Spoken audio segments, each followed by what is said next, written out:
So our lives give us a mirror to see who we are and to see how we are in the moment that we're living in. Mostly, we don't want to look at that mirror. Mostly, we want to pretend it fits our image of what it is, or we avoid taking the courage, I would say, to actually look deeply at what is the word, what is this moment revealing to me right now? In our minds, we think the moment is external, but actually, our whole experience of the moment is internal.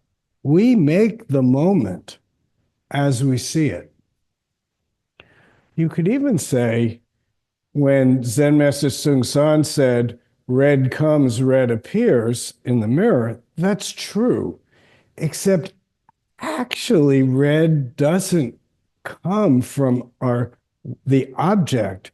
Red comes from our consciousness. We make red. Actually, the outside world is not what we make in our minds. And the world that we experience is actually not the external world. It's our internal composition, maybe you could say, of whatever might be, if it is even external. We don't know. So as we go deeper into what we're seeing, we actually, if we follow the train back to its source, we realize that we really don't even know. That we're giving the meaning, not the thing itself isn't giving us the meaning, we're creating it. We're making it red.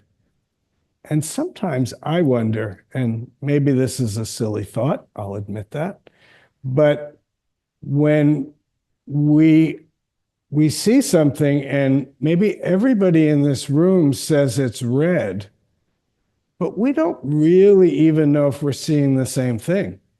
It's just that we've agreed that whatever we're seeing is what we call red, but we don't really know what anybody else's experience is about anything.